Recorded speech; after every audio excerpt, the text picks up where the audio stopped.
बोलिए सदगुरु कबीर साहिब की जय। परम पूज्य श्री साहिब जी, वंदनीय संत समाज, सत्संग प्रेमी सज्जनों, शक्ति भक्ति के स्रोत ममतामयी माताओं, आप सभी के समक्ष मेरे लिए भी आज्ञा हुई है। सो आज्ञा पालनार्थ थोड़ी देर आपकी सेवा में उपस्थित हूँ। गुरु बिन ज्ञान नाउ पेजे, नहीं ज्ञान विनाश। बंदा गुरु अरे देव को, जिनसे भ्रम तम नाश। बंदा गुरु अरे देव को, जिनसे भ्रम तम नाश। सदगुरु कबीर साहब जी की एक साखी है। अर्व खर्ब ले दर्ब है, उदय अस्तलो राज। भक्ति महात्म ना तुले, इस सब कौने काज। सदगुरु कबीर साहब जी कहते हैं, चाहे हमारे पास अरबों कर हमारा राज्य हो, हमारा शासन हो, फिर भी ये सब जीव के लिए कल्याण, ये सब जीव का कल्याण नहीं कर सकते। फिर ये सब धन दौलत किस काम का। सदगुरु कबीर साहब जी इस साखी के माध्यम से बताते हैं कि हमारे पास कितने ही धन दौलत हो, कितने ही जमीन जायदाद हो, हमारा शासन सारे भूमंडल पर हो, फिर भी ये सब हमारे कल्याण में सहायक नहीं है। ये सब जीव को कल्याण देने वाले नहीं हैं। जीव का कल्याण करने वाला, जीव को कल्याण देने वाला, जीव को मोक्ष पद में लगाने वाला तो सदगुरु है। ऐसे सदगुरु के प्रति हमारे हृदय में भक्ति होनी चाहिए। जब हमारे जीवन में भक्ति होगी तो हमारा कल्याण रखा रखाया है। कितने लोग भक्ति करते हैं तो भक्ति जो है वह एक व्यापार बन जाता है। क्यों? क्योंकि उसमें कामना होती है। भक्ति कैसी होनी चाहिए? भक्ति निष्काम भाव से होनी चाहिए। आजकल लोग मंदिर में जाते हैं और कहते हैं, हे भगवान, मैं आपको जो चाहे वह आपके चरणों में समर्पित कर दूंगा, लेकिन आप मेरी ये इच्छा पूरी कर दीजिए। सदगुरु कबीर साहब जी एक भजन में कहे ही हैं, ऐसी है दीवानी दुनिया, भक्ति भाव नहीं बूझे जी। भक्ति भाव नहीं बूझे जी। कोई आवे दौलत मांगे, यही गुसाई दीजिए जी। कोई आवे बेटा मांगे, हम पर कृपा कीजिए जी। ऐसी है दीवानी दुनिया, भक्ति भाव नहीं बूझे जी। कोई करावे ब्याह सगाई, सुनत गुसाई रीझे जी। ऐसी है दीवानी दुनिया, भक्ति भाव नहीं बूझे जी। ये दुनिया ऐसी है जो असली भक्ति क्या है यह नहीं जानते। असली भक्ति क्या है? भक्ति वह है जिसमें कोई कामना ना हो। लेकिन हमारे अंदर तो बहुत सी कामनाएं हैं। भगवान, हमारे व्यापार में मुनाफा करा दीजिए, धन दौलत बढ़ा दीजिए। ऐसी हमें बहुत सी कामना होती है। ओम जय जगदीश हरे, घर में धन लक्ष्मी बढ़े, ऐसी हमारे मन में भावना होती है। हम भक्ति करें, उसके बदले में संसारिक कामना चाहते हैं तो भक्ति का फल ही क्या हुआ? संत तो कहते हैं, केवल मुक्ति आशा रहे तेऊ है बंधमान। मुक्ति की आशा करना ये भी हमारे लिए बंधन है। भक्ति का तो सहज फल मोक्ष है। जैसे हम पेड़ की जड़ में पानी डालें तो उसमें फल की कामना करने की जरूरत नहीं होती है। वह पौधा जो है पेड़ बनकर सहज ही उसमें फूल फल आ जाते हैं। ऐसी ही भक्ति होती है। सदगुरु कबीर साहब जी आगे और कहे हैं, कहें कबीर हेत करो गुरु से, नहीं तो मुक्ति जाए न साई। गुरु संतों से प्रेम करो। यदि हमारे हृदय में संत गुरु के प्रति श्रद्धा नहीं है, भक्ति नहीं है, तो फिर हमारे जीवन को हम सफल नहीं बना सकते। क्योंकि यदि हम संत सदगुरु के पास जाएंगे ही नहीं, तो जीवन जीने की कला सीखेंगे ही नहीं। और संत सदगुरु ही होते हैं जो बताते हैं कि हमें किस रास्ते पर चलेंगे, हमारे जीवन में भक्ति कैसी होनी चाहिए, जिससे हमें मोक्ष फल की प्राप्ति हो। मुक्ति तो सब चाहते हैं, लेकिन भक्ति करते हैं, वह भक्ति कैसी होती है? कामना होती है। वह कामना कैसी होती है? संसारिक कामना, जो पूरी नहीं होती। इसलिए सदगुरु कबीर साहब जी इस साखी के माध्यम से बताते हैं कि कितने ही धन दौलत, राज ठाट बात कितना भी हो जाए, लेकिन ये सब भक्ति के सामने फीकी पड़ जाती है। एक तरफ संसार के धन दौलत रखा जाए और एक तरफ गुरु की भक्ति रखी जाए, तो गुरु की भक्ति का पलड़ा जो है वह भारी होता है। सदगुरु कबीर साहब जी एक महान संत होते हुए भी गुरु की भक्ति को करने को कह रहे हैं। सदगुरु के कबीर साहब जी कहते हैं, जाको सदगुरु ना मिला व्याकुल दहु दिस धाय, आँख न सूझे बावरा घर जरी घूर बुताए। जिसको सदगुरु नहीं मिलते, जिसके जीवन में सच्चे संत गुरु नहीं आते, उसका जीवन वह चारों दिशाओं में भटकता रहता है। हमारी भक्ति कैसी होनी चाहिए? हमारी भक्ति होनी चाहिए जैसे हनुमान जी ने भक्ति की थी, माता सबरीबाई ने भक्ति की थी, मीराबाई ने भक्ति की थी, माता मैनावती ने अपने पुत्र गोपीचंद जो राजकुमार था, उसे भक्ति एवं ज्ञान का मार्ग बताए। माता मंदालसा अपने सातों पुत्रों को ज्ञान भक्ति का मार्ग बताए। चुड़ाला ने अपने पति शिखा ध्वज को ज्ञान भक्ति वैराग का पाठ पढ़ाया।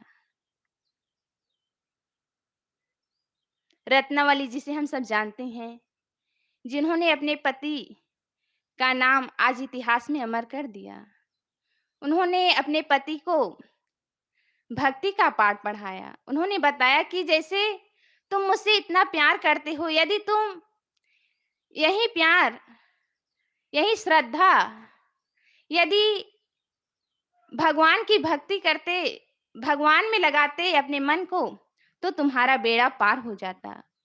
वह अपनी पत्नी की बात को मान लिए और भक्ति के मार्ग में लग गए और उनका जीवन आज इतिहास में अमर हो गया। ऐसे ही हमारा जीवन है। यदि हम भी अपने जीवन में भक्ति को धारण करें, संत सद्गुरु के प्रति हमारे हृदय में श्रद्धा हो, भक्ति हो और वह भक्ति निष्काम भाव से हो, तो हम भी कल्याण के अधिकारी बन सकते हैं। हमारे जीवन में सुधार क्यों नहीं हो पाता? क्योंकि हम संत सद्गुरु के प्रति जितनी श्रद्धा भक्ति होनी चाहिए, उतनी श्रद्धा भक्ति हमारे अंदर नहीं हो पाती है। तभी तो हम उनके बताए हुए ज्ञान के पथ पर नहीं चल पाते। गुरु को सिर पर राखिए चलिए आज्ञा माही। हम कहाँ गुरु को अपने हृदय में स्थान दे पाते हैं? कहाँ उनके बताए हुए रास्ते पर चल पाते हैं। यदि गुरु के बताए हुए रास्ते पर चले, तो हमारा जीवन सुधर सकता है।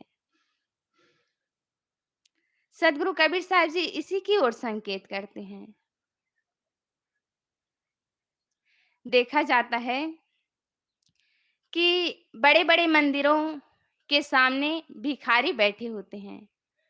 वह अपने पेट के लिए भीख माँगते हैं, 2-4 पैसा माँगते हैं। लेकिन मंदिर के अंदर जाओ तो बड़े-बड़े भिखारी नज़र आते हैं। भिखारी लोग तो हम लोगों से पैसा माँगते हैं, लेकिन बड़े-बड़े मंदिरों के अंदर बड़े-बड़े सेठ जो बड़ी-बड़ी गाड़ियों में आते हैं, वे सब भगवान से भिक्षा माँगते हैं।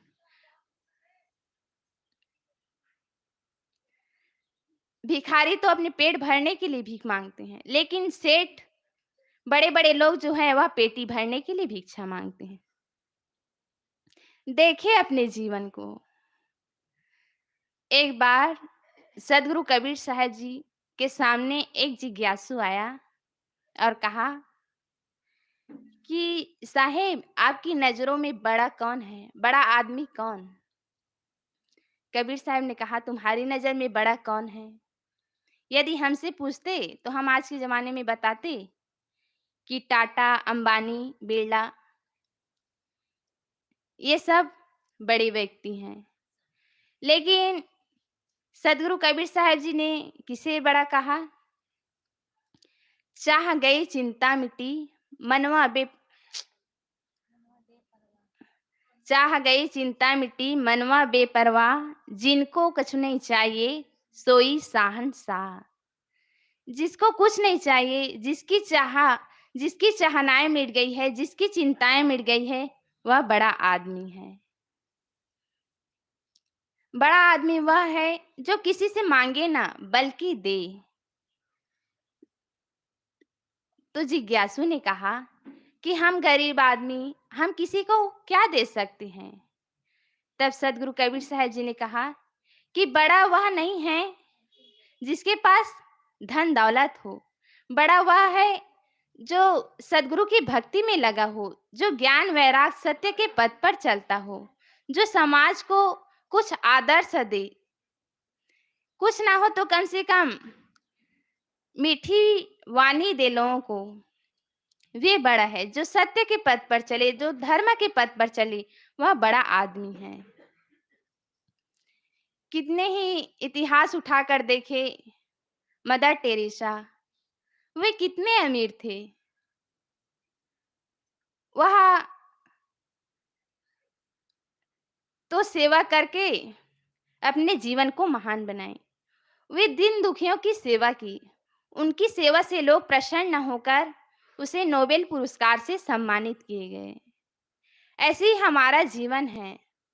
हम सब कहते हैं हमारे पास इतना धन दौलत नहीं है कि हम दूसरे की मदद कर सके, हम कुछ कर सके। कुछ नहीं तो अपने जीवन में सद्गुण सदाचरण को धारण करके अपने जीवन को ऊपर उठा सकते हैं। माता सबरीबाई के पास क्या थी?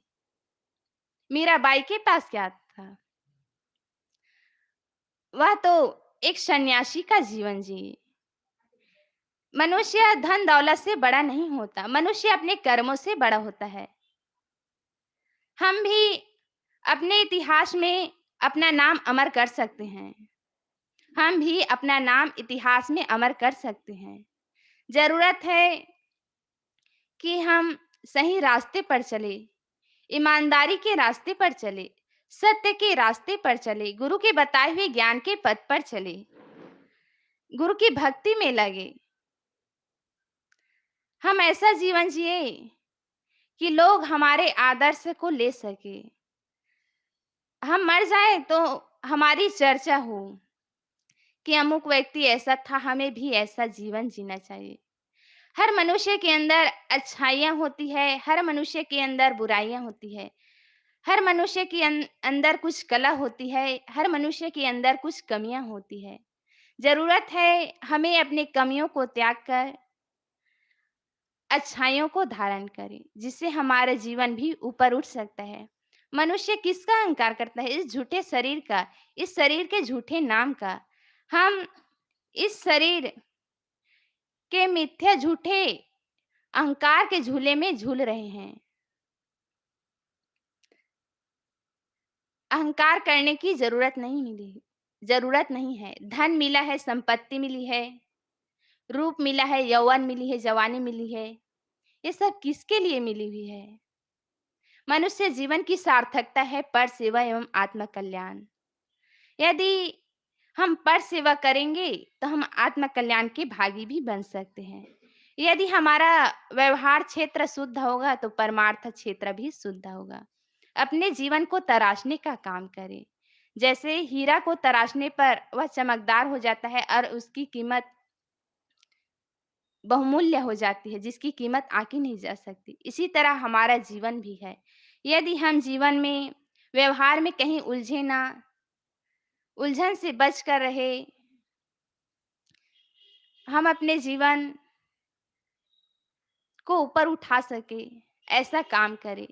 और ऐसा जीवन हम तभी जी सकते हैं जब हम संत सद्गुरु के चरणों में लगे रहेंगे, उनके बताए हुए ज्ञान के पथ पर चलेंगे तो हमारा जीवन भी ऊपर उठ सकता है।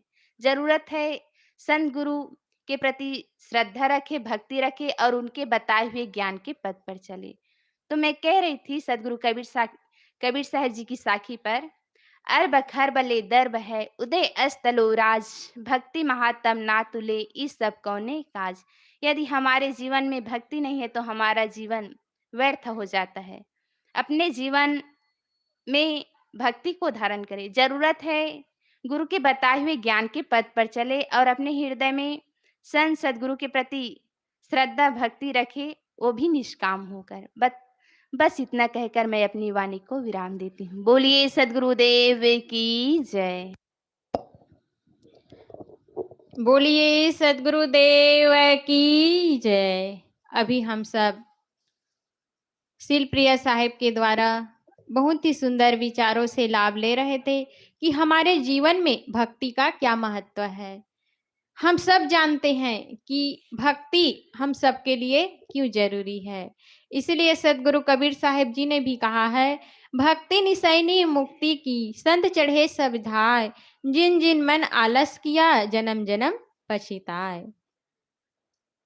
भक्ति मुक्ति की पहली सीढ़ी है, उस पर सभी लोग चढ़ते हैं, परंतु जो उस मुक्ति की सीढ़ी पर नहीं चढ़ते हैं वे जन्म जन्म तक पछताते रह जाते हैं। क्योंकि जो भक्ति है, भक्ति से ही सब कुछ है। भक्ति किसकी करना चाहिए? जो सच्चे सद्गुरु हैं उसकी शरण में जाकर सेवा, भक्ति, समर्पण जो भी है, हम सब अपने बड़े के प्रति समर्पण, प्रेम, अनुराग, वही भक्ति है। अभी इस संसार में अलग से भक्ति क्या चल रही है कि भगवान के पास जाएंगे और एक लोटा जल चढ़ाएंगे और सारी समस्याओं का हल हो जाएगा। परंतु आप सब विचार करें, विवेक करें, क्या हम सब एक लोटा जल चढ़ाएंगे और हमारे जो जीवन में सारी समस्या है उसका हल हो जाएगा? क्योंकि मनुष्य के पास विवेक नहीं है, विचार नहीं है, इसीलिए वे सब एक लोटा जल लेकर जाते हैं और सोचते हैं कि हमारा सारा समस्या का हल हो जाएगा। परंतु ऐसा नहीं है। जब तक हम कर्म नहीं करेंगे, अच्छे जीवन नहीं जिएंगे, परोपकार नहीं करेंगे, दया नहीं करेंगे, क्षमा नहीं करेंगे, तब तक हमारा यह सारी समस्याओं का हल होने वाला नहीं है। इसलिए किसी ने कहा भी है कि जो पाना चाहते हो वही देना शुरू कर दो। अगर हम सब सुख पाना चाहते हैं तो हम दूसरे को सुख देना शुरू कर दें। अगर हम दूसरे को सुखी करना चाहते हैं और सुखी होना चाहते हैं तो हम पहले दूसरे को सुखी करना सीखें, तभी ही हमारा जो यह जीवन है उसमें सुख ही सुख उत्पन्न होगा। क्योंकि हम सब भक्ति के महत्व को यही समझते हैं कि हम मंदिर में जाएंगे, फूल पत्र और नारियल फल जो भी चढ़ाएंगे वही से हमारा सब कुछ का समाधान हो जाएगा। परंतु हम संत सद्गुरु के पास जाते हैं, उनके विचार सुनते हैं, उनसे जो सत्संग में बैठते हैं उनसे लाभ लेते हैं, तो हमें पता चलता है कि भक्ति क्या है? भक्ति क्या है? क्योंकि भक्ति किसे कहते हैं? हमारे संत सद्गुरु बताते हैं कि भक्ति का मतलब है जो हमारे गुरु हैं, हमारे माता-पिता हैं, हमसे बड़े हैं, जो हमें सही गलत का जो सद्गुण है, जो विवेक विचार की रहनी है, उसको हमें बताते हैं, तो हम उसके प्रति प्रेम, अनुराग और अपने आप को समर्पण करते हैं, वही भक्ति है। न कि हम मंदिर में जाकर आरती पूजा करते हैं, वे भक्ति है। हमारे घर में माता-पिता है, अगर हम माता-पिता को एक गिलास जल नहीं देते हैं और मंदिर में जाकर एक लोटा जल चढ़ाते हैं, तो ये भक्ति नहीं है। अगर हम अपने माता-पिता को जो भूखे हैं, जो प्यासे हैं, उसको अगर हम जल नहीं पियाते हैं, भोजन नहीं कराते हैं, तो यह भक्ति नहीं है। अगर हम घर में माता-पिता हैं, तो उसको एक गिलास जल देते हैं और भोजन कराते हैं, तो वही सच्ची भक्ति है। हम सबको अपने माता-पिता के प्रति जो समर्पण है, जो सेवा का भाव है, जो सेवा करते हैं, वही भक्ति है। आइए हम इन्हीं विचारों की कड़ी में मैं स्वरूपा साहिब से भी निवेदन करती हूँ कि आप आए और अपने गंभीर विचारों से हम सबको लाभान्वित करने की कृपा करें। बोलिए सद्गुरुदेव की जय।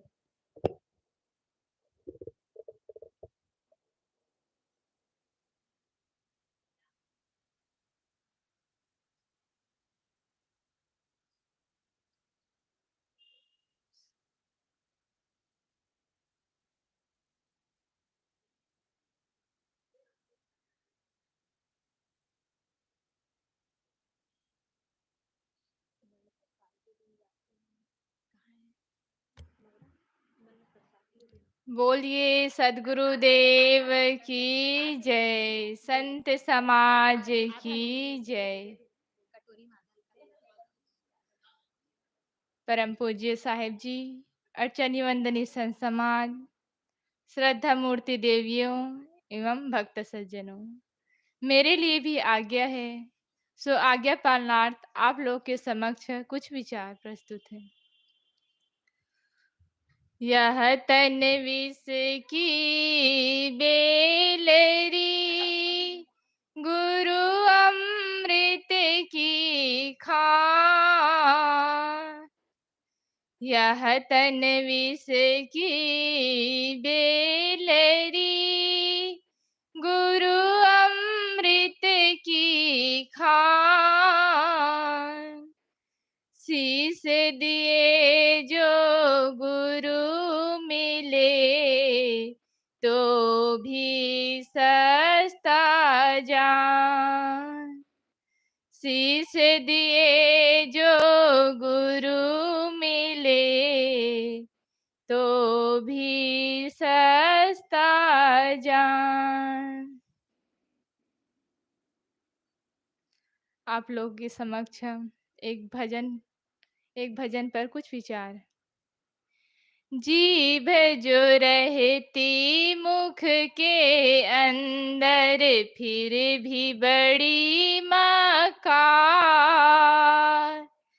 जीभ जो रहती मुख के अंदर, फिर भी बड़ी मकार।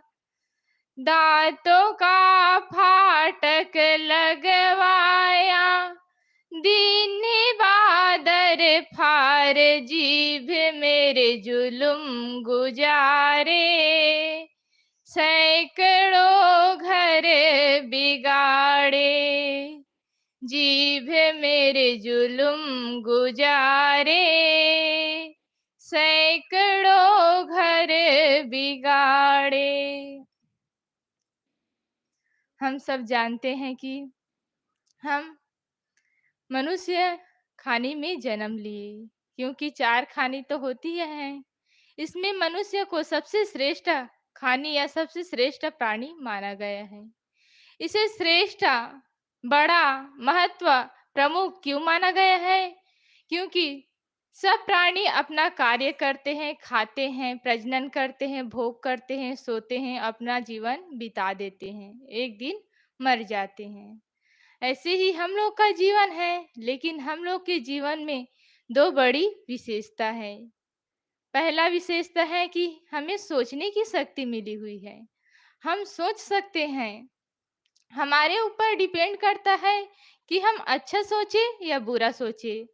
और दूसरी महान शक्ति है वाणी की। वाणी की शक्ति के द्वारा हम अपने मन की बात, अपने अनुभव, अपना विचार दूसरों के सामने रख के हम अपना अनुभव प्रकट करते हैं, हम सही रास्ता पर बताते हैं, या दूसरे के अच्छे विचार, उसका अनुभव, उसके जीवन की प्रेरणा हम सुनकर अपने जीवन में अमल करते हैं। हम जीवन में अमल करते हैं तो हम उस रास्ते पे चलते हैं, तो हमारा जीवन कल्याण, सही दिशा, सुख शांति की ओर बढ़ने लगती है। हम वाणी का अच्छा उपयोग करके सुख शांति, प्रसन्नता, सफलता और अपने अपने क्षेत्र में जो लक्ष्य है उसे प्राप्त कर सकते हैं। लेकिन वही वाणी का दुरुपयोग करके, मिस करके हम अपने जीवन को नरक बना लेते हैं। हमें तो शक्ति मिली हुई है, हम स्वयं निर्धारित करें, हम स्वयं चुनाव करें कि हमें करना क्या है। हम अच्छा बोले तो अच्छा मिलेगा, बुरा बोले तो बुरा मिलेगा। कहा भी गया है, एक्शन टू रिएक्शन। हम सब जानते हैं आजकल कंप्यूटर का युग है। जैसा इनपुट करते हैं वैसा आउटपुट होता है। जैसे हम मीठी वाणी का प्रयोग करते हैं, दूसरों से नम्रता, मधुर वाणी, कोमल वाणी जैसा बोलते हैं, वैसे ही दूसरे का जवाब होता है। हम अच्छा बोले तो दूसरे से अच्छा सुनेंगे, दूसरे लोग भी अच्छा बोलेंगे। गलत बोलते हैं तो दूसरे लोग भी गलत बोलते हैं। एक दास प्रथा में एक राजा के पास लुकमान नाम का एक व्यक्ति गुलाम था। उसके पास एक उसकी गुलामी करता था राजा का। तो उस राजा ने कहा, जाओ इस मरे हुए बकरे का वो हिस्सा, वो अंग लाओ जो सबसे बुरा है। लुकमान गया और उस बकरे का जीभ लेकर आ गया और कहा कि राजा, मनुष्य का, बकरे का सबसे बुरा अंग ये जीभ ही है। इसी के द्वारा वह अपने गले में फांसी डाल सकता है और इसी के द्वारा वह अपने जीवन सुखमय से जी सकता है। और फिर कहा राजा ने कि जाओ इसे रख दो और बकरे का जो हिस्सा सबसे अच्छा है वे ले आओ। तो थोड़ी देर बाद वही जीभ को ही ले आया। तो कहा राजा ने कहा कि ये कैसे हो सकता है, सबसे अच्छा अंग भी जीभ और सबसे बुरा अंग भी जीभ, ये तो नहीं हो सकता। तो लुकमान ने कहा कि हम इसी जीभ के द्वारा मीठी वाणी का प्रयोग करके भरे हुए जख्मों का घावों को भर सकते हैं। हम दूसरे के दिल में जगह बना सकते हैं। ये होती है वाणी की कीमत। हमारे शरीर का सबसे महत्वपूर्ण अंग होता है जीभ। जीभ के द्वारा हम तो स्वर्ग पैदा कर सकते हैं या नरक पैदा कर सकते हैं। इसी जीभ ने सैकड़ों घर बिगाड़े हैं। झगड़ा, विवाद, कलह, दुश्मनी, मुकदमा, फांसी, यहाँ तक क्या क्या झगड़े नहीं कराए इस जीभ ने। हम इतिहास उठाकर देखें तो पता चलेगा कि इस जीभ की वजह से कितने बर्बादी, कितने झगड़े हुए हैं, कितना बड़ा युद्ध हुआ है। एक एक बार क्या हुआ, एक जगह पर छुरी, चाकू, औजार, खंजर सब लड़ाई कर रहे थे। बताओ कि कौन सबसे ज्यादा गहरा घाव कर सकता है, घाव दे सकता है। तो उसी बीच जीभ आकर कहा कि यह जीभ चाहे तो किसी का दिल जीत ले, चाहे किसी का दिल चीर दे। यह जीभ ही सबसे बड़ा घाव पैदा करते हैं। हम तलवार के घाव को तो मिटा सकते हैं, लेकिन जो अपने वाणी से दूसरे के दिल में घाव देते हैं वह भरने वाला नहीं होता है। हम अपने वाणी को संभाल संभाल कर बोले,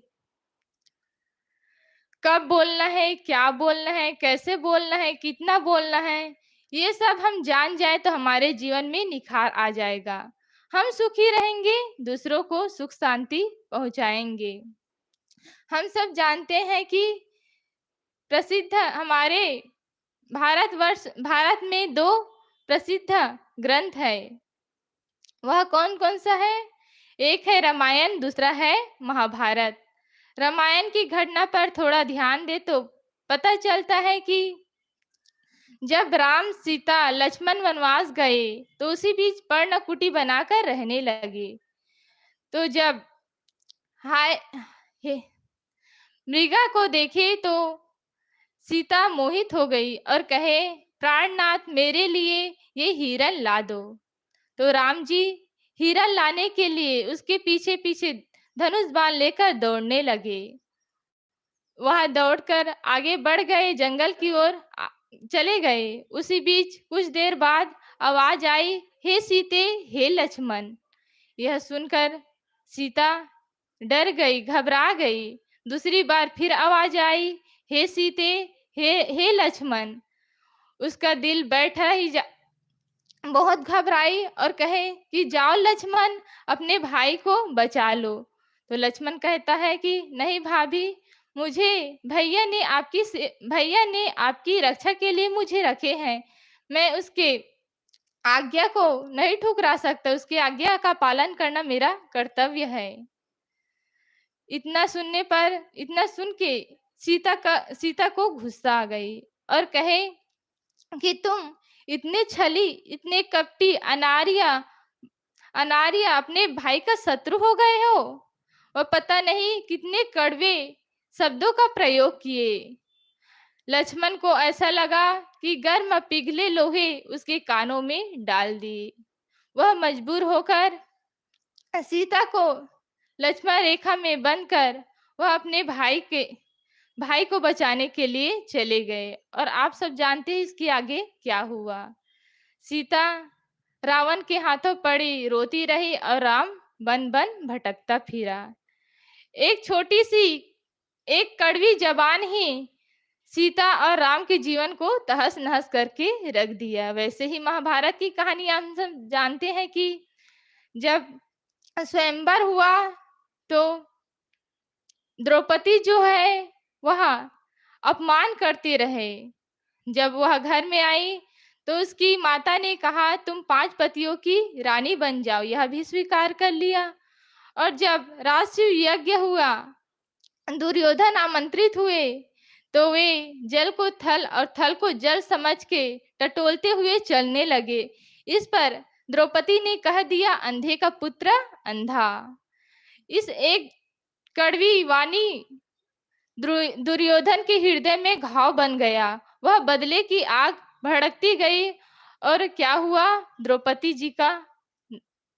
जी का चीरहरण हुआ। और इतने बड़े महाभारत का युद्ध 18 दिन तक चलता रहा। एक कड़वी वाणी की वजह, एक कड़वे शब्द की वजह से। हमें दूसरे का कभी अपमान नहीं करना चाहिए, दूसरे का कभी हंसी मजाक नहीं करना चाहिए। ऐसे शब्दों का प्रयोग ना करें जिससे दूसरे का दिल दुखे, दूसरे की हंसी उड़े, दूसरे के दिल में घाव बन जाए। हमें सदैव वाणी को संभाल संभाल कर बोलना चाहिए। हम अपने वाणी पर संयम रखें, अपने सोच पर संयम रखें तो हमारा जीवन निखर जाएगा और हम सुख शांति से जीवन यापन कर सकेंगे। तो हम दूसरों को खुशी कर सकते हैं और स्वयं भी खुशी रह सकते हैं। तो मेरे आपसे निवेदन है कि आप अपने जुबान को मधुर बनाइए और सोच को सही रखिए, तो हम सुखी जीवन जीने का कला सीख जाएंगे। इन्हीं के साथ मैं अपनी वाणी को विराम देती हूँ। बोलिए सद्गुरुदेव की जय।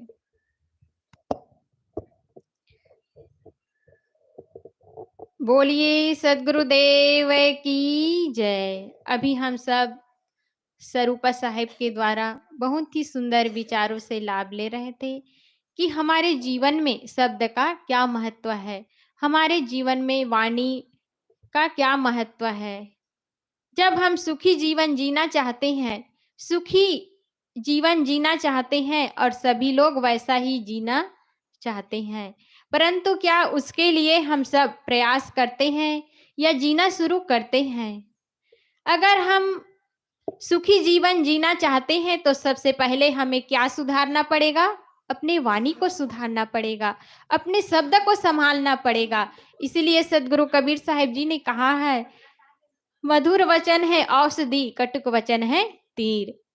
जब तक हम अपने वाणी को मधुर बनाते हैं तो हमारा जो यह जीवन है वह सुंदर से स्वर्ग से सुंदर बन जाता है। और अगर हम उसी वाणी को कठोर शब्दों से प्रयोग करते हैं तो हमारा जो यह जीवन है यह बहुत ही दुर्भाग्य में बदल जाता है। हम बहुत ही दुखी भरे जीवन को जीते हैं। अगर हम सब सुखी जीवन जीना चाहते हैं तो यह जो हमारे पास यह वाणी है, यह वाणी जो है मनुष्य के पास ही यह सुंदर और यह दुखद वाणी प्राप्त है। वो कैसे? एक संत ने अपने शिष्यों से प्रश्न किया कि ये बताओ कि यह मनुष्य जीवन में जो यह मनुष्य शरीर है उसमें सबसे सुखद अंग कौन सा है? तो सभी शिष्यों ने कहा कि इस मनुष्य जीवन में सबसे सुखद अंग है। फिर शिष्यों ने कहा कि उसमें सबसे दुखद अंग है जीव। हम सब जानते हैं और हम सब सुनते आ रहे हैं कि हम सबको वाणी से ही सुख प्राप्त होता है और वाणी से ही हमें दुख प्राप्त होता है। क्योंकि जब हमारे सामने कोई कटु और कठोर शब्दों का प्रयोग करता है तो हम सबको दुख होता है। और अगर हमारे पास मीठी वाणी का प्रयोग करे, सुंदर व्यवहार करे तो हमें खुशी होती है। क्यों? क्योंकि यह वाणी का ही फेर है। जब हम वाणी को बदल देते हैं, वाणी को बदल देते हैं तो उसी से हमें दुख और सुख की प्राप्ति होती है। क्योंकि यह जो महाभारत युद्ध हुआ वो भी वाणी के कारण ही। हम वाणी से कितनों ही जो पुराण है, इतिहास को झांक कर देखें तो वाणी के कारण ही यह सब युद्ध और लड़ाई होती आ रही है और आगे भी वाणी के कारण ही यह लड़ाई होती आगे जा रही है। परंतु इसी युद्ध को रोका भी जा सकता है, वह वाणी से ही रोका जा सकता है। क्योंकि हमारे पास यह सुंदर मधुर शब्दों का प्रयोग करते हैं तो हमें सुख भी मिलता है और अगर इसका दुरुपयोग करते हैं तो हमें दुख भी मिलता है। केवल यह हमारे ऊपर निर्भर करता है कि हमें कैसे जीवन जीना चाहिए। अगर हम सुखी जीवन जीना चाहते हैं तो उसके लिए हमें अपने आप को बदलना पड़ेगा, अपने शब्द को सुधारना पड़ेगा, अपने शब्द को संभाल कर बोलना पड़ेगा। अगर हम शब्द को संभाल कर नहीं बोलते हैं, उसका दुरुपयोग करते हैं तो दूसरे को दुख नहीं होता है, हमें ही दुख होता है। अभी हम सब बहुत ही सुंदर विचारों से लाभ ले रहे थे। आइए इन्हीं विचारों की कड़ी को थोड़ा-सा विराम देते हैं और हम भजन की ओर चलते हैं। और मैं भजन रखने के लिए ललिता साहिब से निवेदन करती हूँ कि आप आए और अपने मधुर कंठ से हम सबके बीच भजन रखने की महान कृपा करें। बोलिए सद्गुरुदेव की जय।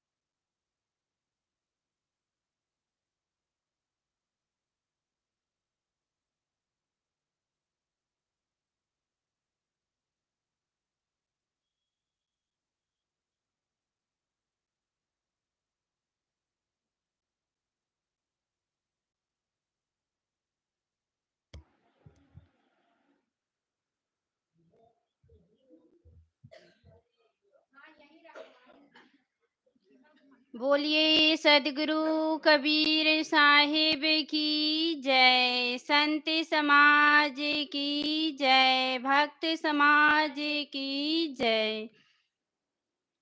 प्रातः स्मरणीय परम पूज्य गुरुदेव जी, परम श्रद्धेय श्री साहिब जी, अर्चनीय वंदनीय संत समाज, धर्म प्रेमी सज्जनों एवं भक्तिमती माताओं, मेरे लिए साहिब जी के द्वारा आज्ञा हुई है।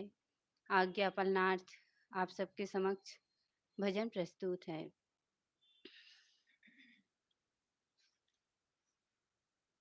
ऐसी वाणी बोलिए मन काया पाखोय, औरन को शीतल करे आपहु शीतल होय। मधुर वचन है औषधि, कटुक वचन है तीर। श्रवण द्वार होए संचरे, साले सकल शरीर। मृदुवाणी सुंदर बरताओ, सभी सुखों की खान है। मृदुवाणी सुंदर बरताओ, सभी सुखों की खान है। प्रेम की गंगा बहे जहाँ पर, वह घर स्वर्ग समान है। प्रेम की गंगा बहे जहाँ पर, वह घर स्वर्ग समान है। बैर भाव नहीं कभी किसी से, सबसे हिल मिल रहते हैं। बैर भाव नहीं कभी किसी से, सबसे हिल मिल रहते हैं। एक दूजे का करते आदर है, सत पथ पर ही चलते। एक दूजे का करते आदर है, सत पथ पर ही चलते। खिले जहाँ पर फूल खुशी के, होठों पे मुस्कान है। खिले जहाँ पर फूल खुशी के, होठों पे मुस्कान है। प्रेम की गंगा बहे जहाँ पर, वह घर स्वर्ग समान है। प्रेम की गंगा है जहाँ पर, वह घर स्वर्ग समान है। मृदुवाणी सुंदर बरताओ, सभी सुखों की खान है। प्रेम की गंगा बहे जहाँ पर, वह घर स्वर्ग समान है। दुख पराया अपना समझे, सुख को सब में बांटे। दुख पराया अपना समझे, सुख को सब में बांटे। फूल बिछाया करते परहित, खुद को चुभते काटे। फूल बिछाया करते परहित, खुद को चुभते काटे।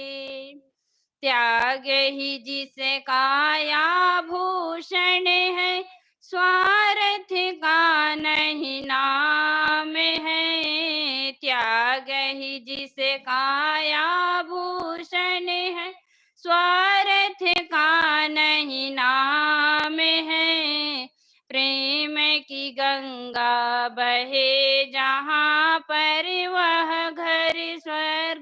समान है। प्रेम की गंगा बहे जहाँ पर, वह घर स्वर्ग समान है। मृदुवाणी सुंदर बरता, सभी सुखों की खाने हैं। प्रेम की गंगा बहे जहाँ पर, वह घर स्वर्ग समान है।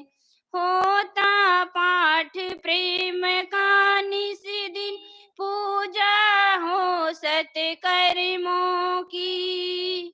होता पाठ प्रेम का निस दिन, पूजा है सत्कर्मों की। सत्य अहिंसा जीव दया ही शोभा है जिस घर की। सत्य अहिंसा जीव दया ही शोभा है जिस घर की। मात पिता और गुरुजनों का होता हर पल मान है। मात पिता और गुरुजनों का होता हर पल मान है। प्रेम की गंगा बहे जहाँ पर, वह घर स्वर्ग समान है। प्रेम की गंगा बहे जहाँ पर, वह घर स्वर्ग समान है। मृदुवाणी सुंदर बरताव, सभी सुखों की खाने हैं। प्रेम की गंगा बहे जहाँ, वह घर स्वर्ग समान है। प्रेम की गंगा बहे जहाँ पर, वह घर स्वर्ग समान है। वह घर स्वर्ग समान है। बोलिए सदगुरु कबीर साहिब की जय। संत समाज की जय। साहिब बंदी। बोलिए सद्गुरुदेव की जय। अभी हम सब बहुत ही सुंदर भजन से लाभ ले रहे थे। आइए हम भजन के पश्चात विचारों की ओर चलते हैं और विचार रखने के लिए हमारे बीच विशिष्ट साहेब उपस्थित हैं। आपसे निवेदन है कि आप अपने गंभीर विचारों से हम सबको लाभान्वित करने की महान कृपा करें। बोलिए सद्गुरुदेव की जय।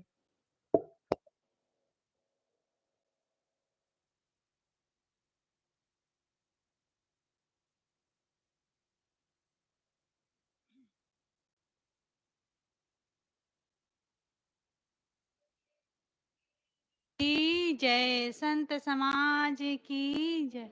भक्त समाज की जय। प्रातः स्मरणीय गुरुदेव जी, अर्चनीय वंदनीय संत समाज, सत्संग प्रेमी धर्म प्रेमी भक्त समाज, मेरे लिए भी आज्ञा हुई है, सो आज्ञा पालन कुछ देर उपस्थित हूँ। सदगुरु कबीर साहिब जी की एक साखी है। कबीर कमाई आपने, कभू न निष्फल जाए, जो पे बोए भूंज के, फूले फले अघाए। कर्मों की कमाई ही सच्ची कमाई है। कर्म हमें मानव जीवन मिला है, तो हम बिना कर्म किए तो हम रह नहीं सकते। हम कर्म 3 तरह से करते हैं और 3 प्रकार के इसका फल होता है। तो हम जैसा कर्म करते हैं वैसा हमें फल मिलता है। हम जैसे दूसरों के साथ व्यवहार करेंगे, सामने वाला वैसे ही हमारे साथ व्यवहार करता है। हम सोचते हैं कि सामने वाला हमारे लिए क्या सोचते हैं, हमारे बारे में क्या बोलते हैं, तो हम उसके बारे में ना सोचें, अपने बारे में सोचें कि हम उसके लिए हम हमारे मन में क्या भाव है, उसके लिए हम क्या सोचते हैं, उसके प्रति हम कैसा व्यवहार करते हैं, इसके बारे में सोचें। क्योंकि हर क्रिया का प्रतिक्रिया होती है। अभी हम स्वरूपा साहब से सुन रहे थे कि एक्शन का रिएक्शन, क्रिया का प्रतिक्रिया। हम जो बोलते हैं वैसे हम सुनते हैं। हम किसी के साथ सुंदर व्यवहार करेंगे तो सामने वाला ऐसे थोड़े हैं कि वो हमारे साथ गलत व्यवहार करेंगे। हम उसे आदर करेंगे, सत्कार देंगे, प्रेम का व्यवहार करेंगे, तो सामने वाला भी वैसे ही व्यवहार करते हैं। तो हमें कर्मों को, व्यवहार को सोच समझ के करना चाहिए। कहा है ना कि अपनी कमाई आपकी, ना माई ना बाप की। हम जैसा व्यवहार करते हैं वैसे हमें फल मिलता है। ना उसमें माँ उसमें सहायता कर सकती है, ना उसमें बाप कर सकता है। तो हम अपने जो भी करते हैं अपने लिए करते हैं, तो उसे सोच कर करते हैं। कर्म 3 तरह के होते हैं, उसका 3 प्रतिफल होता है। हम मन से कर्म करते हैं। मन से कैसे कर्म करते हैं? सोच करके। सामने वाले के प्रति हम सोचते हैं। हम सोचते हैं, उसके बाद हम व्यवहार करते हैं। कभी-कभी हम देखते हैं कोई ऐसे सोचते-सोचते ऐसे विचारों में चला जाता है कि उसकी आँखों में आँसू आने लगते हैं, रोने लग जाते हैं सोच-सोच करके।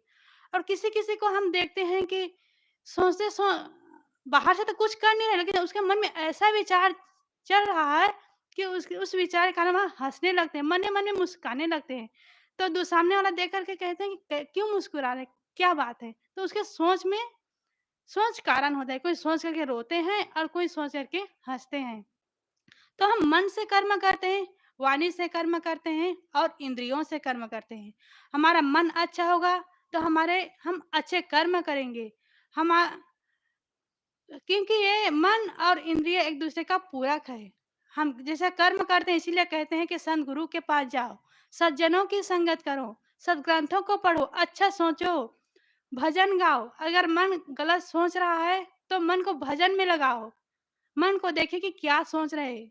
जब मन को देखेंगे, मन का दृष्टा भाव होंगे तो हम मन से सजग रहेंगे। तो हम अगर गलत विचार चल रहा है, अगर हम मन से सजग हैं, सावधान हैं, तो हम उसको भजन में लगा सकते हैं कि नहीं, ऐसा नहीं सोचना चाहिए, गलत सोच रहा है, तो अच्छा नहीं सोच सकते। सोच सकते तो उसका सहारा लें भजन का। हम भजन का सहारा लें कि भजन के माध्यम से हम अपने मन को कंट्रोल में कर सकते हैं।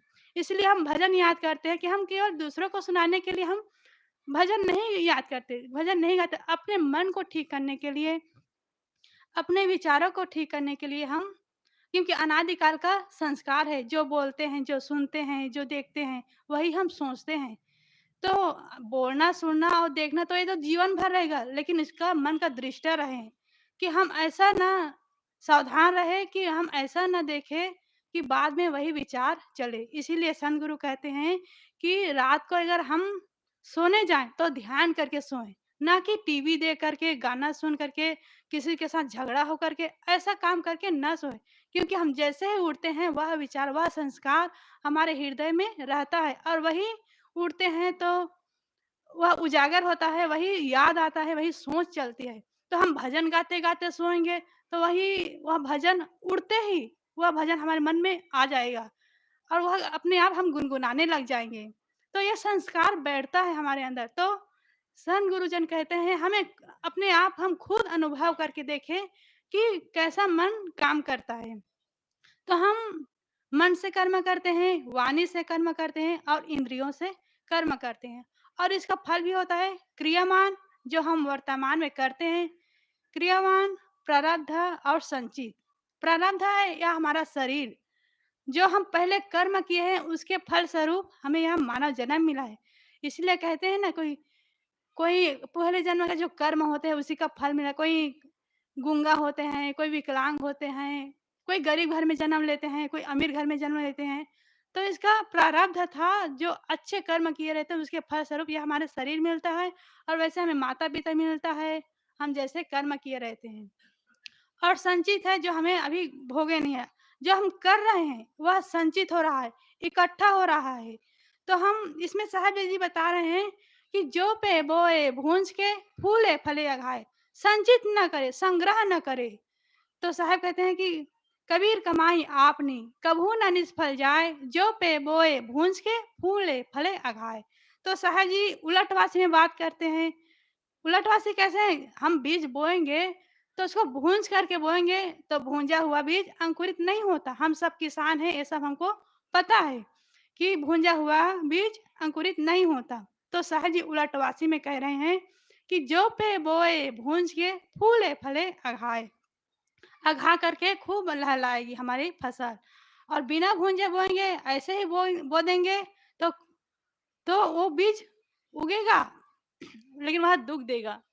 तो साहब कह रहे हैं कि यदि हम सकाम पूर्वक कर्म करेंगे, इच्छा पूर्वक कर्म करें तो वह इकट्ठा होगा, संचित होगा। फिर उसी कर्म के अनुसार हमें फिर मानव जन्म मिलेगा, फिर माता के गर्भ में जाना पड़ेगा, फिर जन्म लेगा, फिर बुढ़ापा, बाल, वृद्धा ये सब हमें भोगना पड़ेगा। कैसे भोगना पड़ेगा? क्योंकि हम संचित पूर्वक कर्म, सकाम भाव पूर्वक कर्म कर रहे हैं।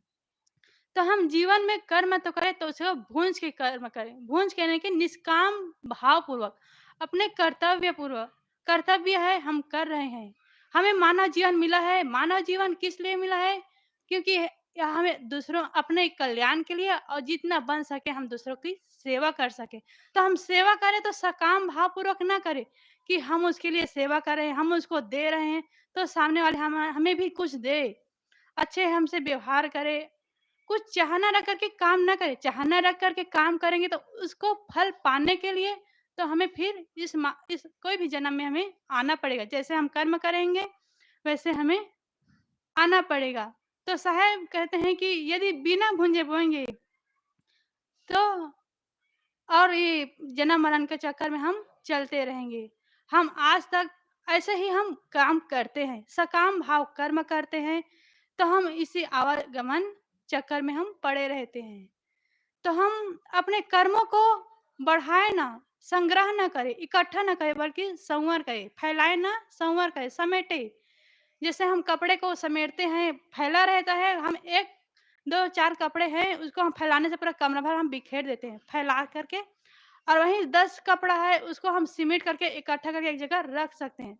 तो जैसे हम कपड़े को सिमेटते हैं, वैसे हम अपने कर्मों को समेटें, कर्मों को इकट्ठे करें, घड़ी करें। तो इसके लिए साहब कहते हैं, चश्मा बंदो, गोज बंदो, लभ्य बंद, कर्णवीरी, सरेहक बरेहक बखान। इसके लिए एक साखी कहे कहे एक सूफी संत थे, वह बताए हैं कि अपने हमारा जो शक्ति है, हर आदमी के पास शक्ति होती है, तो वह शक्ति हमारे इंद्रियों से बाहर आती है। तो उसको बाहर आते तो कैसे हम करते हैं, उसका उपयोग कैसे करते हैं? हम बोलने में, सुनने में बहुत ज़्यादा बोलते हैं, देखते हैं, सुनते हैं, तो वह हमारी इंद्रिय होती है, हमारी शक्ति होती है, इंद्रियों के माध्यम से बाहर बाहर फैलता जाता है, यानी कि क्षय होता है, नष्ट होता है। तो उसे इकट्ठा रखें करके उसको अच्छे काम में लगाएँ। हम ज़्यादा बोलते हैं तो हमारी शक्ति बोलने से हमारी शक्ति क्षय होती है। जितना हम काम करने से नहीं थकते, उतना हम बोलने से हम थक जाते हैं। तो इतना कम बोले और काम भर का बोले। एक बार ऐसे 2 हंस थे 2 हंस थे, दोनों मित्र थे, उड़ते-उड़ते थक गए थे तो एक जगह तालाब था, वहाँ पर विश्राम किए। थोड़ा देर विश्राम किया, वहीं पर कछुआ भी रहता था तालाब के पास। तो दोनों हंस थे, विश्राम किए, कछुआ थे, बातचीत किए, अच्छा व्यवहार हुआ, बातचीत हुआ तो वो कछुआ से मित्रता हो गई। दोनों हंस उससे मित्रता बना लिए। अब मित्रता बना ली तो कछुआ कहने लगे, हंस अब जब चलने लगे, वहाँ से विदा लेने लगे, तो कछुआ ने कहा कि भैया मैं भी आपके साथ चलूँगा। तो कहाँ चलोगे? हंस ने बोला, दोनों हंस, कहाँ चलोगे तुम? तो तुम्हारे देश में जहाँ तुम रहते हो, वहाँ मुझे भी ले चलो, मैं भी आपके देश में जाना चाहता हूँ। तो हंस ने कहा कि तुम वहाँ नहीं चल सकते। क्यों नहीं चल सकते? कछुआ ने पूछा, क्यों नहीं जा सकता? तो हंस ने कहा कि हम जिस जगह रहते हैं वहाँ बहुत प्रेम से रहते हैं, कम बोलते हैं, शांत रहते हैं और मीठा हम प्रेम पूर्वक व्यवहार होता है। तो तुम वहाँ नहीं जा सकते क्योंकि तुम्हारा स्वभाव छली हो, बहुत बोलते हो, बक-बक करते हो, गलत आचरण के हो, तो तुम उस जगह पे तुम नहीं रह सकते। तो कछुआ बहुत जिद किया कि तो हमें भी ले चलो, हम भी आपके जैसा बनना चाहते हैं, हमारा व्यवहार को हम सुधारना चाहते हैं, ऐसा हम भी अपना जीवन बनाना चाहते हैं। तो बहुत जिद करने पर हंस ने भी मान लिया और वो दोनों तैयार हुए तीनों। तो एक युक्ति लगाए कि तुम्हारे तो पंख है नहीं, तुम उड़ कैसे सकते? हमारे साथ तो उड़ नहीं सकते। तो एक उपाय है कि 2 डंडे ले आए, 1 डंडे ले आए और दोनों सिरे को दोनों हंस अपने चोंच में पकड़ लिए और बीच का भाग को कछुआ पकड़ लिए। अब उड़ने लगे, अब सर तक लगा करे थे कि तुम्हें हमारे साथ उड़ना है तो तुम्हें बोलना नहीं है। अगर तुम बोलोगे तो मर जाओगे। अब कछुआ को तो जाना था उसके देश में, तो वो शर्त मान लिए और कह दिया कि ठीक है, मैं नहीं बोलूँगा। जब तक आपके देश में नहीं पहुँचूँगा तब तक नहीं बोलूँगा। जब जब पहुँच जाऊँगा तब बोलूँगा। अब उड़ने लगे, उड़ते-उड़ते अब चलने लगे ऊपर। तो एक गाँव पड़ा, गाँव का एक ग्वाला था, वहाँ अपने गाय को चराने के लिए बाहर आए थे, खेत में आए थे। तो ऊपर देखते हैं 2 हंस है, 1 कछुआ है, पकड़े हुए हैं डंडे को। तो उसको लगा कि कैसे कछुआ 2 हंस कछुआ को ले जा रहे हैं, मरा हुआ कछुआ को ले जा रहे हैं। तो कछुआ को कछुआ ने सुना तो मुझे मरा हुआ बता रहे, कैसे मैं तो ज़िंदा हूँ और मुझे मरा हुआ बता रहे। तो सुना तो उसको शर्त याद आ गई, अगर बोलूँगा तो मर जाऊँगा। तो वह सुन कर के शांत रहा। फिर आगे गाँव में गए, बच्चे लोग खेल रहे थे, तो उसको फिर ऊपर देखते हैं बच्चे लोग, फिर उसका खिल्ली उड़ाते हैं कछुआ को कि देखो, देखो 2 हंस है, एक मरे हुए कछुए को ले जा रहा है। तो उसके मन में रहा नहीं गया, तो उसके मन में रहा नहीं गया और बताया कि मैं मरा हुआ नहीं हूँ, मैं ज़िंदा हूँ। अब वैसे बोला कछुआ और वह तुरंत उसके मुँह से जो पकड़े हुए डंडे थे, वह छूट गया और नीचे आकर के दम से गिरा और मर गया। तो जहाँ बोल तहाँ अक्षर आया, जहाँ अक्षर तहाँ मन ही दीड़ाया। बोल अबोल एक हो जाए, जिनिह लखा सो बिरला होई। हम जो बोलते हैं वह अक्षर ही होता है, शब्द ही होते हैं। जो सुने रहते हैं वही हम सोचते हैं, वही हम बोलते हैं। तो यदि हम शांत रहना चाहते हैं, अपने जीवन का मुक्ति चाहते हैं, ध्यान में सफल होना चाहते हैं, तो हमें अपने वाणी पर हमें संयम करना पड़ेगा। सुबह-सुबह हम कम बोले, एक ऐसे नियम बना लें कि हम 2 घंटा 8 बजे तक, 7 बजे तक हम मौन रहेंगे, किसी से कुछ नहीं बोलेंगे। अपने मन को देखेंगे, अपने विचार को देखेंगे, अपने मन का दृष्टा भाव रखेंगे, ध्यान में रहेंगे। काम करेंगे लेकिन हमारा ध्यान मन में रहे। कब रहेगा? जब हम बोलेंगे नहीं, तब हमारे मन पर ध्यान रहेगा। तो ऐसे हम नियम बना लें, कम बोलें। और अगर हम कम बोलेंगे, कम सुनेंगे तो हमारा मन शांत रहेगा। अगर हमें शांति चित्त का हम स्वामी बनना चाहते हैं, तो हमें वाक्य का निरोध करना पड़ेगा। वाक्य पर संयम करने पड़ेगा। हम वाणी पर संयम करेंगे तो धीरे-धीरे ऐसी स्थिति आ जाएगी कि हम मन पर भी, अपने विचारों पर भी संयम हम कर सकते हैं। विचार को हम रोक सकते हैं। कब रोक सकते हैं? जब हम अपने वाणी पर संयम करना सीखेंगे। सबसे पहला सीढ़ी है वाणी पर संयम, फिर हम मन पर संयम। तो साधु किसको कहते हैं? जिसके वाणी पर संयम हो, जिसके मन पर संयम हो, जिसकी इंद्रियों पर संयम हो, वही साधु है।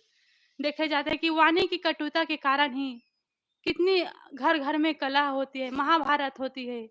महाभारत कब हुआ? जब द्रौपदी ने क्या कहा था दुर्योधन से, अंधे का अंधा होता है।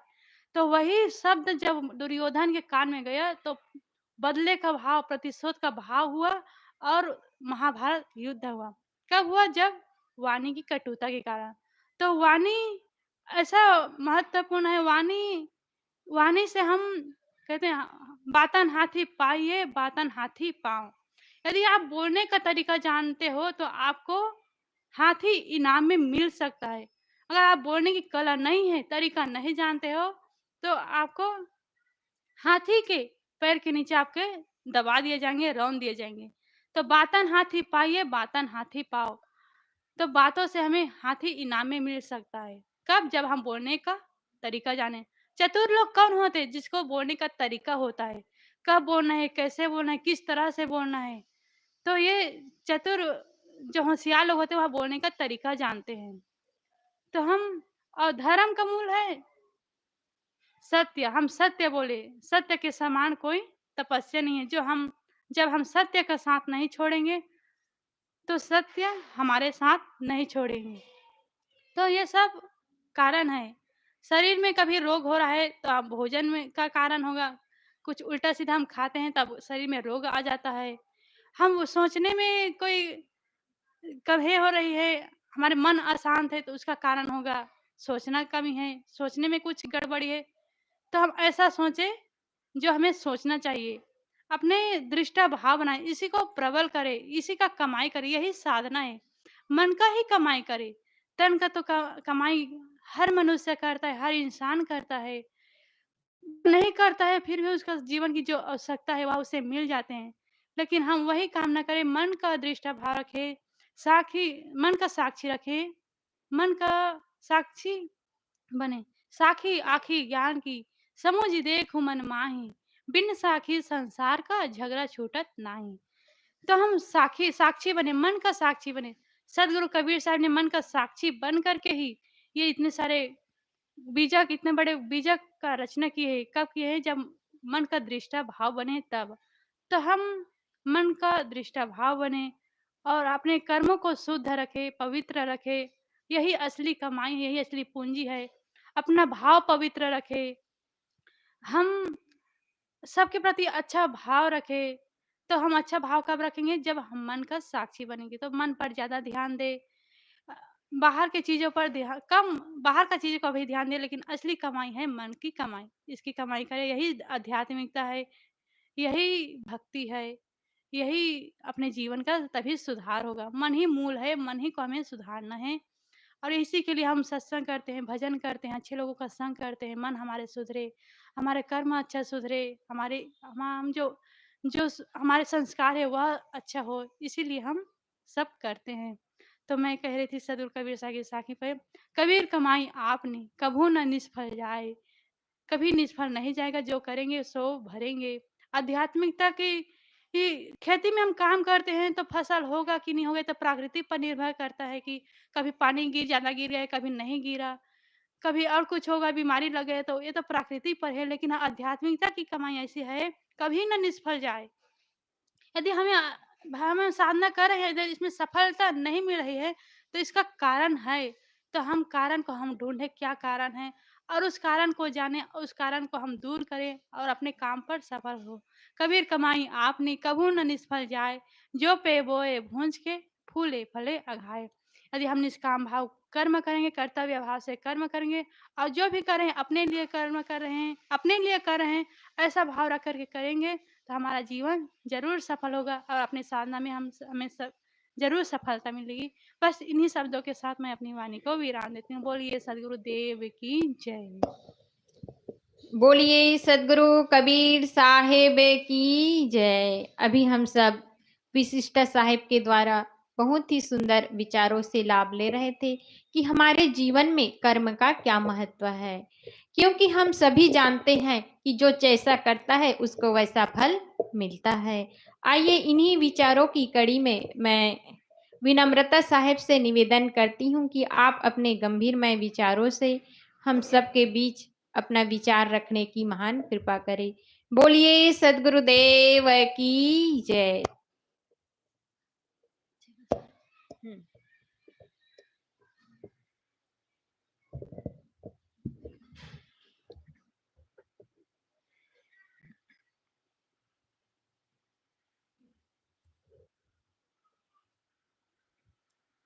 बोलिए सद्गुरुदेव की की जय। जय। संत समाज की जय। मात पिता गुरुदेव को करिए नित्य प्रणाम, उनके आशीर्वाद से बन जावे सब काम, उनके आशीर्वाद से बन जावे सब काम। परम पूज्य साहिब जी, अर्चनी वंदनीय साध्वी समाज, आप सभी के समक्ष मेरे लिए भी आज्ञा हुई, सो आज्ञा प्रणाम।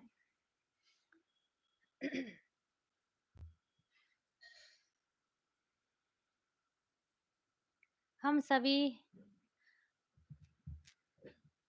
बहुत देर से बहुत सुंदर सुंदर विचार श्रवण कर रहे थे, भक्ति पर, कर्मों पर, वाणी पर बड़े अच्छे अच्छे विचार श्रवण कर रहे थे। अब बचा ही कुछ नहीं है, इसमें सब कुछ आ गया है। सिर्फ हमें अपने जीवन में लाना है। यहाँ पर सद्गुरु कबीर साहिब ने भक्ति पर, प्रेम पर, अनेक विषयों पर सुंदर-सुंदर, अच्छे-अच्छे ढंग से हर सूत्र को कहा है। आइए अभी हम भक्ति पर विचार कर रहे थे।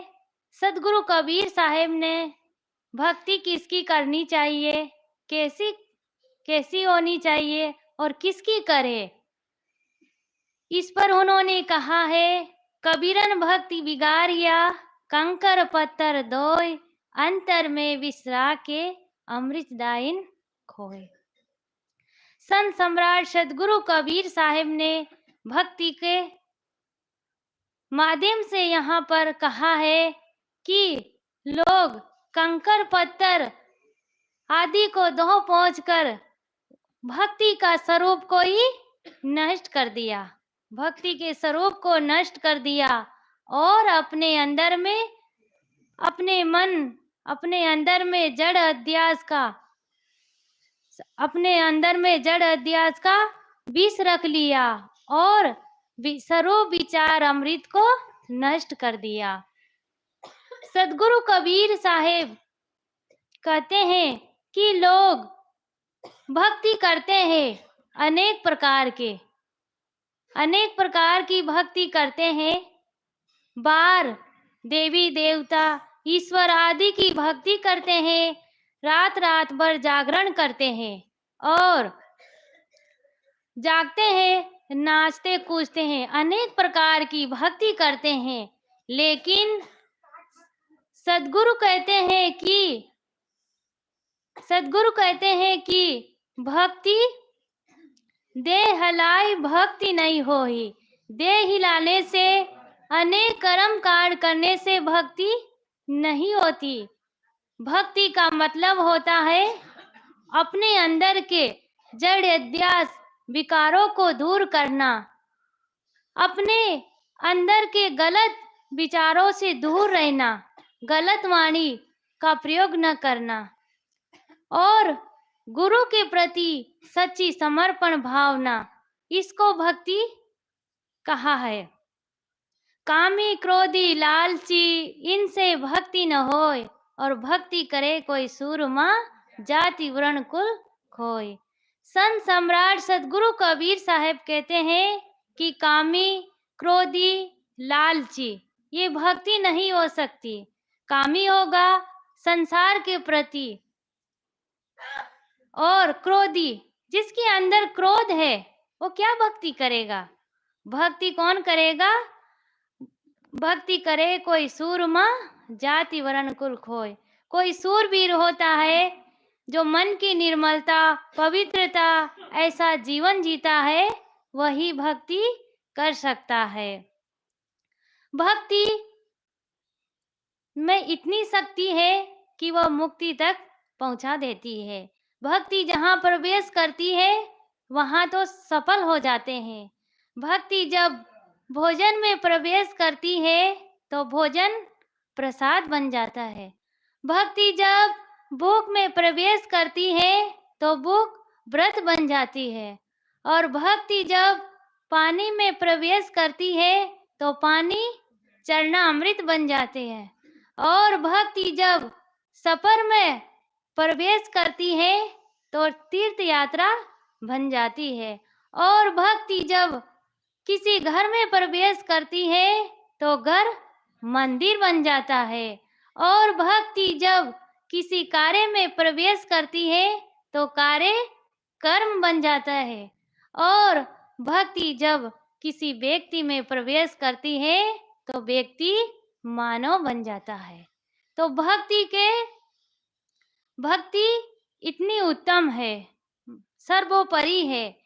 तो भक्ति, लोग कहते हैं कि जवानी में क्या भक्ति करना, बुढ़ापे में भक्ति करेंगे, लेकिन ऐसा नहीं है। समय का भरोसा नहीं है, हम जल्दी ही चेत जाए, जल्दी ही समझ जाए। तो भजन भक्ति ये बुढ़ापे में नहीं, ये जवानी में ही हो सकता है। बुढ़ापे में तो दिखा नहीं जाता, चला नहीं जाता, ठीक से बैठा नहीं जाता, नींद आती है, तो यह संभव नहीं है। हम बहुत भाग्यशाली हैं जो हमें सच्चे सद्गुरु मिले, साथ-साथ सच्चे गुरु की भक्ति करने का मौका मिला है। ऐसा समय को हम खाने-पीने, सोने और बातचीत आदि में ही न बिताएँ। ऐसा समय बड़े ही भाग्यशाली व्यक्ति को मिलता है। साथ-साथ सच्चे सद्गुरु। तो हम इन बातों पर विचार करें, चिंतन करें, मनन करें और भक्ति में जीवन बना है, क्योंकि ऐसा सुंदर अवसर दोबारा मिलने वाला नहीं है। अपने अंदर लौटो और अपने अंदर में जो भरा है काम, क्रोध, लोभ, मोह, अहंकार आदि, इससे छोड़कर अपने अंदर लौटेंगे, तब हमें किसी चीज की न भय होगा, न चिंता होगी, न किसी से राग होगा, न द्वेष होगा। दुनिया से हमें कोई मतलब नहीं रहेगा। तो हम सच्चे सद्गुरु से जुड़े हैं, तो इन बातों पर चिंतन मनन करेंगे तो वास्तव में हमारा जीवन सफल हो जाएंगे। और हम विश्वास है कि जो व्यक्ति ऐसे करता है, ऐसे मार्ग पर चलता है, अवश्य ही उसे जीवन में सफलता हासिल होती है और वह अपनी मंजिल पर पहुंच जाता है। तो हम बहुत अनेक विषयों पर चर्चा करके आए हैं और टाइम भी हो गया है, इसलिए चलते-चलते एक भजन। मौज मस्ती में दिन खोया रे, धोखा दे गई जवानी। मौज मस्ती में दिन खोया रे, धोखा दे गई जवानी। मौज मस्ती में दिन खोया रे, धोखा दे गई जवानी। पहला बुढ़ापा आँखों पे आया, पहला बुढ़ापा आँखों पे आया। चश्मा ने बात बनाई रे, धोखा दे गई जवानी रे। मौज मौज मस्ती में दिन खोया रे, धोखा दे गई जवानी। मौज मस्ती में दिन खोया रे, धोखा दे गई जवानी। दूसरा बुढ़ापा कमर पे आया, दूसरा बुढ़ापा कमर पे आया। लकड़ी ने बात बनाई रे, धोखा दे गई जवानी रे। लकड़ी ने बात बनाई रे, धोखा दे गई जवानी रे। मौज मस्ती में दिन खोया रे, धोखा दे गई जवानी। मौज मस्ती में दिन खोया रे, धोखा दे गई जवानी। तीजा बुढ़ापा पैरों पे आया, तीजा बुढ़ापा पैरों पे आया। तीजा बुढ़ापा आँखों पे आया, जा बुढ़ापा आँखों पे आया। चश्मा ने बात बनाई रे, धोखा दे गई जवानी रे।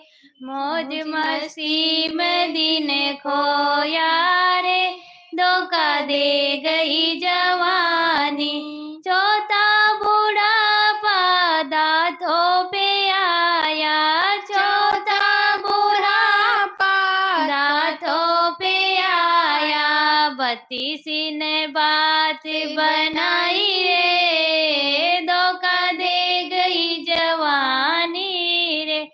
भतीसी ने बात बनाई रे, धोखा दे गई जवानी नी रे, मौज मस्ती में दिन खोया रे, धोखा दे गई जवानी, मौज मस्ती में दिन खोया रे, धोखा दे गई जवानी रे।